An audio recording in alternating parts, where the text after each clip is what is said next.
Hello student, welcome to IQ student point YouTube channel. हम यहाँ पर 10th के मैथ एंड साइंस के पूरे सिलेबस को कवर करेंगे।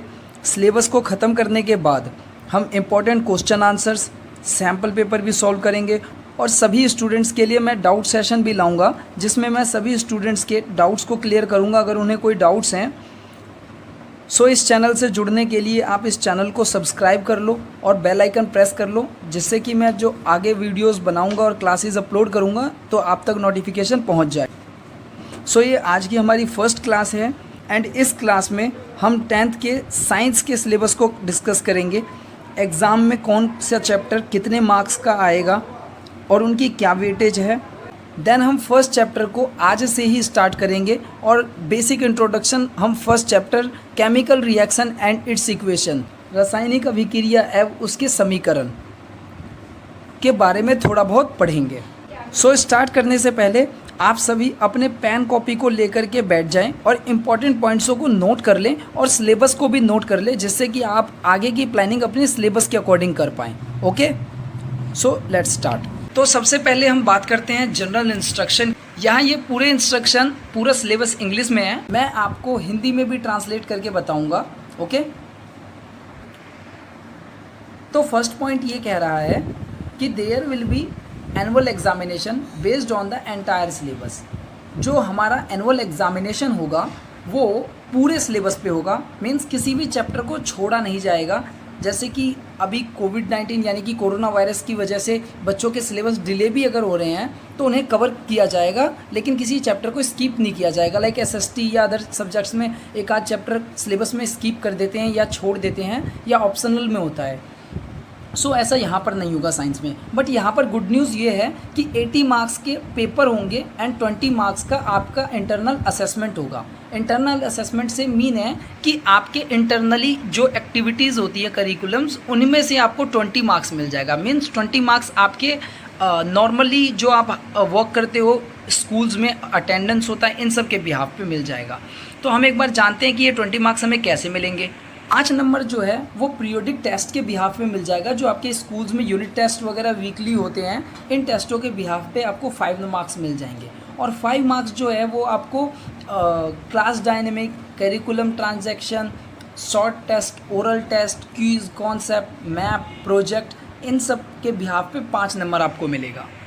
और 5 नंबर आपको प्रैक्टिकल या फिर लेबोरेटरी से मिल जाएंगे, जो कि हमारे लेबोरेटरी में कुछ हैं साइंस से रिलेटेड और लाइक इलेक्ट्रिसिटी, लेंस, इन सब से रिलेटेड जो भी हम एक्सपेरिमेंट्स करते हैं तो हमें वहाँ से। फिर लास्ट में 5 मार्क्स जो हैं वो आपको पोर्टफोलियो बनाने के बाद मिल जाएगा। पोर्टफोलियो में होता है किसी भी इंफॉर्मेशन को एक जगह स्टोर करना। लाइक कोई फाइल बना रहे हो या प्रैक्टिकल फाइल बना रहे हो किसी पर्टिकुलर टॉपिक पे, तो उसे पोर्टफोलियो बोलेंगे और आपको वहाँ से 5 मार्क्स मिल जाएंगे। तो ये एक्टिविटीज़ होंगी, ये आपको एक्टिविटीज़ स्कूल में बता दी जाएंगी। आप उसके अकॉर्डिंग अपनी एक्टिविटीज़ों को अच्छा बनाना, जिससे कि आपको ज़्यादा से ज़्यादा मार्क्स स्कूल से ही मिल जाए। ओके, हाँ, तो अब हम आते हैं अपने 80 मार्क्स, जो हमारा हाईएस्ट वेटेज है। 20 मार्क्स तो आपने स्कूल से अचीव कर लिए, बट आपको 80 मार्क्स जो है वो अपनी मेहनत पे एग्ज़ामिनेशन के बिहाफ पे मिलेगा। तो आप 80 मार्क्स में से 25 मार्क्स जो है वो फर्स्ट पॉइंट केमिकल सब्सटेंस और नेचर बिहेवियर से मिलेगा। तो अब केमिकल सब्सटेंस और नेचर बिहेवियर में है क्या, क्वेश्चन ये आता है। तो आओ मैं आपको दिखाता हूँ। Chemical substance and nature behaviour में 5 चैप्टर हैं। केमिकल रिएक्शन, जो कि फर्स्ट चैप्टर है हमारा रासायनिक अभिक्रिया। दूसरा chapter acid base and salt, means अमन, लवण एवं क्षार। तीसरा chapter metal and non metal, धातु एवं अधातु। 4th chapter carbon and its compound, carbon एवं इसके यौगिक। 5th chapter periodic classification of element, तत्वों का आवर्त वर्गीकरण, जो 5th चैप्टर है। इन 5 चैप्टर से 25 मार्क्स आपको मिल जाएंगे। देन आता है second point world of living, जहाँ से 23 मार्क्स आएंगे। 23 मार्क्स हमें वर्ल्ड ऑफ लिविंग में अब क्या क्या है जरा हम ये देख लें। सो वर्ल्ड ऑफ लिविंग में लाइफ प्रोसेस, जैव प्रक्रिया, कंट्रोल एंड कोऑर्डिनेशन, नियंत्रण एवं समन्वय, रिप्रोडक्शन एंड हेरिडिटी। ये हमारे 6, 7, 8 एंड 9 चैप्टर बायो के चैप्टर्स हैं, जहाँ से हमारे 23 मार्क्स आएंगे, जैसा कि मैंने अभी आपको बताया है। देन आता है थर्ड पॉइंट नेचुरल फिनोमिना, यहाँ से हमें 12 मार्क्स मिलेंगे। अब इन नेचुरल फिनोमिना में कौन कौन से चैप्टर आते हैं ज़रा हम ये देख लें। Natural phenomena, reflection of light, light chapter आता है। देन हमारे सिलेबस का 4th topic effective of current, जो कि 13 मार्क्स का है। और इसी टाइप के जो सभी टॉपिक्स हमारे चैप्टर्स में हैं वो इफ़ेक्ट्स ऑफ करंट के अंडर आते हैं, 13 मार्क्स को कवर करता है। एंड लास्ट चैप्टर 7 मार्क्स का है। सो नेचुरल रिसोर्स में source of energy, our environment, management of natural resource. So हम जानते हैं कि अब इफ़ेक्ट्स ऑफ करंट में है क्या। Electric current, potential different, means ये हमारे इलेक्ट्रिसिटी चैप्टर से है, जो कि 12 नंबर चैप्टर है हमारे साइंस की बुक में। Magnetic effects of electricity, magnetic field, field line, conductor, Fleming's left hand rule, electric motor, electromagnetic induction, और इसी टाइप के जो सभी टॉपिक्स हमारे चैप्टर्स में हैं वो इफ़ेक्ट्स ऑफ करंट के अंडर आते हैं, जो कि 13 मार्क्स को कवर करता है। एंड लास्ट चैप्टर 7 मार्क्स का है, natural resource. So natural resource में 3 चैप्टर कवर होते हैं, source of energy, our environment, management of natural resource. तो यहाँ पर कुछ सब टॉपिक्स भी लिखे हैं, आप इनको भी पढ़ सकते हो एक बेसिक आइडिया के लिए, जिससे कि आपको आइडिया हो जाए कि टॉपिक्स में क्या क्या है। बाकी आपको ये सिलेबस का PDF चाहिए तो आपको ये मेरे व्हाट्सएप ग्रुप में मिल जाएगा। व्हाट्सएप ग्रुप को ज्वाइन करने के लिए आप डिस्क्रिप्शन में लिंक पे क्लिक करके आप उसे ज्वाइन कर सकते हैं। मैं वहाँ पर हर एक वीडियोस, नोट्स को भी अपडेट करता रहता हूँ, तो आप ज्वाइन कर सकते हैं। So students, let's start. हम chemical reaction and equation science के फर्स्ट चैप्टर को स्टार्ट करने जा रहे हैं, रासायनिक अभिक्रिया एवं उसके समीकरण। जैसा कि हमारे फर्स्ट चैप्टर का नाम केमिकल रिएक्शन एंड इक्वेशन है, तो हमें पता होना चाहिए कि केमिकल रिएक्शन क्या है, और हमें ये भी पता होना चाहिए कि इक्वेशन क्या है। तो सबसे पहले अगर हम बात करें what is chemical reaction. Chemical reaction is a process in which one or more substance or reactants are converted to one or more substances means product. मैं आपको बताना चाहूंगा पहले कि केमिकल रिएक्शन का मतलब ये है कि कोई भी एक प्रोसेस हो जिसमें एक या एक से ज्यादा सब्सटेंस जो है या फिर रिएक्टेंट्स। अब रिएक्टेंट्स किसको बोलते हैं मैं आपको पहले ये बताना चाहूंगा। रिएक्टेंट्स होता है जो किसी भी रिएक्शन में पार्टिसिपेट करते हैं, जो किसी भी रिएक्शन में पार्टिसिपेट करते हैं उन्हें रिएक्टेंट्स कहते हैं। ओके, तो कोई भी सब्सटेंस या फिर रिएक्टेंट्स जब किसी भी रिएक्शन में पार्ट लेते हैं तो वो कन्वर्ट होते हैं। रिएक्शन के बाद वो या तो एक सब्सटेंस में कन्वर्ट होंगे या फिर एक से ज्यादा सब्सटेंस में कन्वर्ट होंगे, जिसको कि प्रोडक्ट भी बोला जाएगा। मीन्स हमारा फाइनल प्रोडक्ट आफ्टर रिएक्शन हमें मिलेगा। ओके, जिसको कि हम प्रोडक्ट बोलते हैं। मीन्स बिफोर रिएक्शन किसी भी सब्सटेंस को हम रिएक्टेंट बोलेंगे और आफ्टर रिएक्शन जो हमें गेट होगा उसे हम प्रोडक्ट बोलेंगे। ओके, जैसे कि हम एग्जांपल लेते हैं कुछ, सपोज ए और बी कोई दो एलिमेंट है, ओके, जो कि रिएक्शन आपस में करते हैं और वो बनते हैं सी। ठीक है, जैसे कि मैं अगर इसके एग्जांपल की बात करूं, रियल लाइफ एग्जांपल की बात करूं, तो हमारा हाइड्रोजन और ऑक्सीजन O2 ये दोनों अगर रिएक्ट होते हैं तो वो H2O मीन्स वाटर क्रिएट करते हैं। वाटर प्रोडक्ट, ये हमारा प्रोडक्ट है, ये वाटर यहां पर बनता है। ओके, अगर हम दूसरे एग्जाम्पल की बात करें तो सपोज कोई सब्सटेंस A और B है, वो आपस में रिएक्ट करके C और D प्रोड्यूस करते हैं। अगर हम रियल लाइफ एग्जाम्पल की बात करें, जिंक और HCl दोनों मिलकर के जब रिएक्ट होते हैं तो जिंक क्लोराइड बनाते हैं और H2 गैस जो है वो रिलीज होता है। अब यहाँ पर आप कंफ्यूज मत होइएगा कि यहाँ तो सिर्फ जिंक था, यहाँ पर ये Cl कैसे आ गया और ये हाइड्रोजन H2 कैसे हो गया। तो मैं आपको क्लियर कर दूं, जो यहाँ पर Cl है, क्लोरीन है, ये क्लोरीन यहाँ जिंक के पास डिस्प्लेस हो गया। इसको डिस्प्लेसमेंट रिएक्शन भी बोलते हैं। मैं आपको ये चीजें आगे बताऊंगा, आगे की क्लासेस में मैं आपको समझाऊंगा। इसको विस्थापन अभिक्रिया भी बोलते हैं हिंदी में। तो ये जो जिंक है ये मोर पावरफुल है, इसने क्लोरीन को अट्रैक्ट कर लिया और यहाँ पर क्लोरीन जो है वो ट्रांसफर हो गया और इसलिए ये हाइड्रोजन अकेला बच गया, तो हाइड्रोजन का जो 2 है वो H2 यहाँ पर आ गया और ये एज अ गैस फॉर्म में रिलीज हो गया। ओके, तो हम एक और एग्जांपल लेते हैं। मान लेते हैं कि कोई सब्सटेंस AB है और कोई सब्सटेंस CD है, ये दोनों आपस में रिएक्ट होते हैं तो ये AD एंड BC में कन्वर्ट हो जाते हैं। तो जो B है वो इधर C की ओर आ जाता है और जो D है वो इधर की ओर आ जाता है। तो जैसा कि हम प्रोडक्ट में हमारे देख सकते हैं, ये हमारा प्रोडक्ट है, ये हमारे रिएक्टेंट्स हैं। तो प्रोडक्ट में देखो D जो यहाँ पर C के साथ D था वो D A के पास जा चुका है, तो प्रोडक्ट में देखो AD हो चुका है।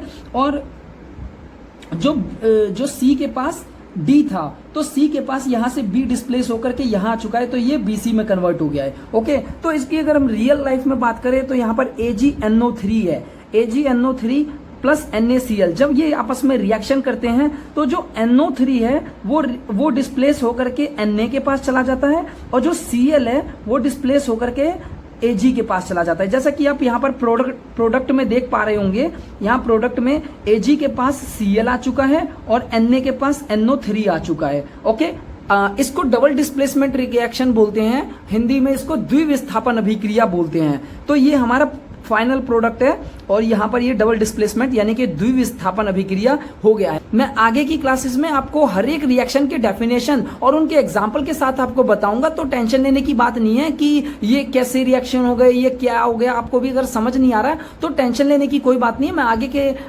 क्लासेस जो है, ये जस्ट इंट्रोडक्शन है और मैंने यहाँ पर जस्ट एक एग्जाम्पल के थ्रू आपको बताया है कि रियल लाइफ में ये कैसे रिएक्शन होते हैं। A+B मिलकर के C भी बना सकता है, कोई डिफरेंट एलिमेंट A+B मिला करके C और D भी बना सकता है, और कोई डिफरेंट टाइप का एलिमेंट है वो AD एंड BC भी बना सकते हैं। सो ओके, अब हमें जान लेते हैं, हमारे अभी हम पहले इंट्रोडक्शन ये कर रहे हैं कि केमिकल रिएक्शन क्या होते हैं। अब हम जरा जान लेंगे कि इक्वेशन क्या होता है। ठीक है, तो जो कि हमारे चैप्टर का नाम है, तो सबसे पहले हम चैप्टर के बारे में जाने कि इनका नाम ये है क्यों। ओके, तो फिर व्हाट इज इक्वेशन, अब हम ये जान लेते हैं। अब chemical equation is a symbolic representation, ये एक सिंबलों की तरह रिप्रेजेंट किया जाता है। ये इक्वेशन क्या है, इक्वेशन को हम सिंबल के फॉर्म में रिप्रेजेंट करते हैं। ठीक है, ऑफ केमिकल इक्वेशन, जो भी हमारा केमिकल इक्वेशन है उसको हम सिंबल्स के फॉर्म में रिप्रेजेंट करते हैं in the form of symbols और एंड फॉर्मूला। तो उनको हम सिंबल और फॉर्मूला के फॉर्म में रिप्रेजेंट करते हैं। तो आप कहोगे कि सर इक्वेशन क्या है, इसका एक एग्जांपल भी दे दो। तो मैं आपको बच्चों यहाँ पर क्लियर कर दूं कि जो मैंने ये जितने भी एग्जांपल बताए थे, दीज ऑल आर इक्वेशन, यही इक्वेशन है। ये रियल लाइफ में हमारी ऐसी कोई लैंग्वेज नहीं होती है, बट हम इनको केमिस्ट्री की लैंग्वेज में, हम इन्हें साइंस की लैंग्वेजों में सिंबल के फॉर्म में यहाँ पर रिप्रेजेंट करते हैं। हाइड्रोजन को तो HYDROGEN लिखा जाता है, बट ये सिंबल है। ये O2 भी सिंबल है। O2 किसका सिंबल है, ऑक्सीजन का। H2O किसका सिंबल है, वाटर का। इसको रियल लाइफ में तो वाटर बोलते हैं, बट यहाँ पर ये सिंबल है। तो बच्चों इसी को बस इक्वेशन बोलेंगे। ओके, आई होप आप सब चीजें समझ गए होंगे। बच्चों मैं आपको एक बात बहुत ही अच्छे से क्लियर कर दूं कि अगर आपको केमिकल रिएक्शन एंड इक्वेशन यानी कि रासायनिक अभिक्रिया एवं समीकरण चैप्टर पढ़ना हो, अगर आपको एसिड बेस एंड सॉल्ट पढ़ना हो, acid base and salt second chapter, या आपका थर्ड चैप्टर हो मेटल एंड नॉन मेटल, और या फिर फोर्थ चैप्टर हो कार्बन एंड इट्स कंपाउंड। ठीक है, एंड फिफ्थ चैप्टर हो पीरियोडिक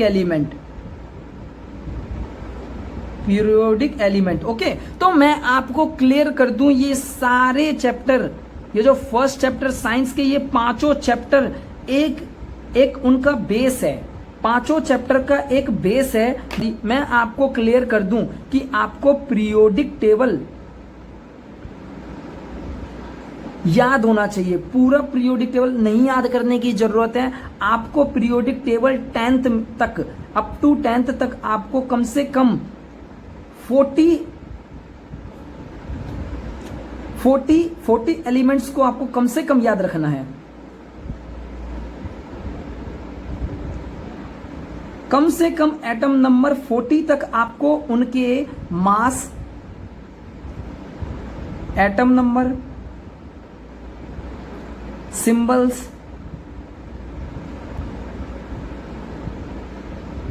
ये सभी आपको याद होने चाहिए, कम से कम 40 एटम नंबर तक। अगर आप 40 एलिमेंट तक आप याद कर लेते हैं, इट्स मीन आपने कवर कर लिया है। अगर आप याद नहीं करेंगे तो आपके ये सारे चैप्टर आप नहीं पढ़ पाओगे। बच्चों आप जैसा कि यहाँ पर देख रहे हो कि आपको भी समझ में भी नहीं आ रहा होगा कि ये एजी क्या है। तो ये एजी सिल्वर का सिंबल है। सिल्वर को हम एजी के से रिप्रेजेंट करते हैं। Zn क्या है? Zn जिंक है।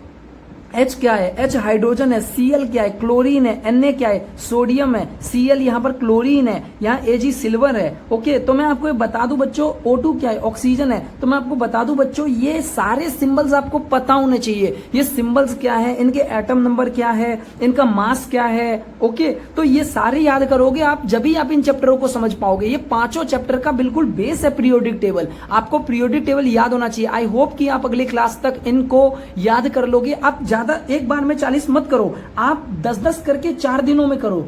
10 + 10 + 10 करके आप करो। जब मैं बच्चों को ट्यूशन पढ़ाता था तो मैं भी उन्हें 10-10 और 5-5 करके मैंने हफ्तों में याद करवाया था पीरियोडिक टेबल, और बच्चों ने मेहनत भी की थी और उन्हें ये चैप्टर सभी समझ में भी आए थे। तो मैं जो आगे की क्लासेस करवाऊंगा उसमें आप अगर याद कर लेंगे तो आपको हेल्प होगी। तो मैं अभी आपको यहाँ डिस्प्ले पे भी दिखा दूंगा पीरियोडिक टेबल, आप उनको नोट डाउन कर लीजिएगा पॉज करके वीडियो को। ओके, तो फिर आगे के क्लासेस में आपको हेल्प हो जाएगी।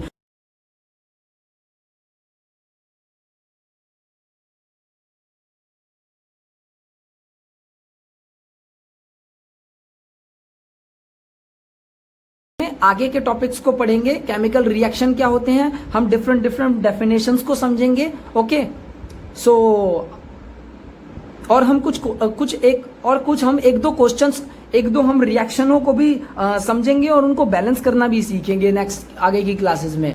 एंड लास्ट में स्टूडेंट्स, मेरी आप सबसे एक रिक्वेस्ट है कि आप सभी अपने फ्रेंड्सों को इस वीडियो को शेयर करो कि वो सब भी इस क्लासेसों को ज्वाइन कर पाएं और इस क्लास का बेनिफिट ले पाएं। मुझे भी बहुत अच्छा लगेगा जब ज्यादा से ज्यादा बच्चे मेरी क्लासेस को देखेंगे, मुझसे डाउट्स पूछेंगे, मुझे ज्वाइन करेंगे, मेरी टीम का पार्ट बनेंगे, मुझे भी अच्छा लगेगा। तो मैं पहले भी ट्यूशन पढ़ाता था और मैं अभी भी यहाँ पर ट्यूशन की तरह ही आप सबको ट्रीट करूंगा। बिल्कुल, मैं आपको व्हाट्सअप ग्रुप पे भी ज्वाइन करूंगा। आप सब मुझे व्हाट्सअप पे मैसेज कीजिए मेरे नंबर पे 9911682470। आप मुझे मेरे व्हाट्सएप पर मुझे मैसेज कीजिए, मैं आपको ग्रुप में ऐड करूंगा। ग्रुप में ऑलरेडी बहुत सारे बच्चे ज्वाइन हो चुके हैं, आप सब भी ज्वाइन हो जाओ, अपने फ्रेंड को भी ज्वाइन करवाओ और उन सब की क्लासेस स्टार्ट करवाओ। Okay, so without time wasting आप सब अपनी स्टडी को स्टार्ट कर दो अच्छे से। सो आज के लिए इतना ही। Thanks for watching this and God bless you all. Okay, thank you.